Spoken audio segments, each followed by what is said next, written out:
Hey folks, Kortaug here. Welcome to a new series called 5-Minute Game Reviews. For the first episode, we'll be looking at a game that just launched on Steam, Time of Dragons. Time of Dragons is a multiplayer aerial combat game that features, you guessed it, dragons. It released February 1st, and at the time of this recording, it's free to play. Currently, there are two gameplay modes available, Free-for-All and my personal favorite, Team Deathmatch. The physics in Time of Dragons are better than expected for a free-to-play title, but they do tend toward the wonky at times. Once you play a dragon for a bit, you start to get a feel for exactly what it's capable of, and can pull off some pretty cool maneuvers while chasing down opponents. All in all, this game is immense fun, especially if you enjoy tactical aerial combat. I've never been great at, say, jet fighting in Battlefield, but the dragons can hover and juke in ways that make them appealing to even the most novice of players, such as myself. Keybind information can be found in the initial startup menu or by pressing F1 in-game, but to give you a quick rundown of the controls, WASD and mouse movement cover your basic directions. Q and E control altitude, Shift activates a boost, which is very useful. Space is a dodge, it's listed as jump in-game, but it makes your dragon juke about, so keep it in mind, it's very useful. 1 and 2 swap between ammo types, 3 and 4 trigger useful items. You can change the second ammo type you have available to you, or either of the items for 3 and 4 in the menu before you spawn. R is a dragon-specific magic ability, left click fires your weapon, and right click can be held down for a shield, also very useful.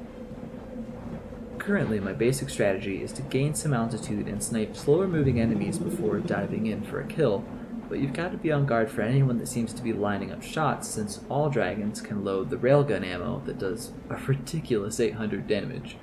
To put that into context for you, the laser shots from the default weapon hit 480.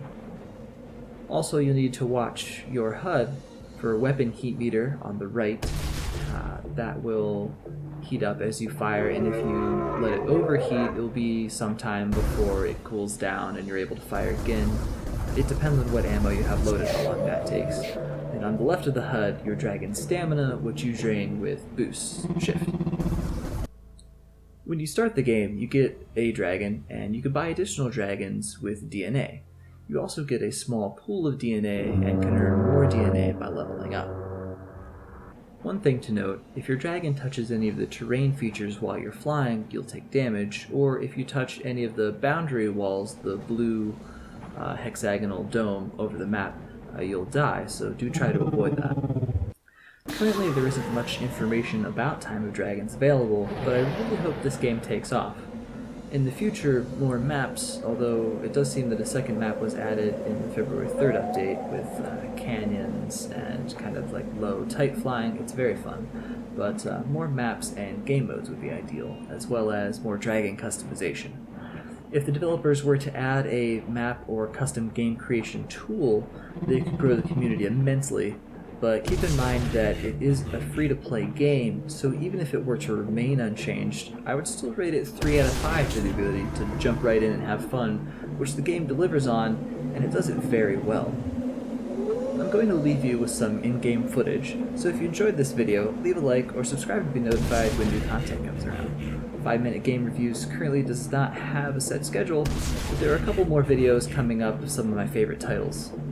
Thanks for watching, and until next time, cheers!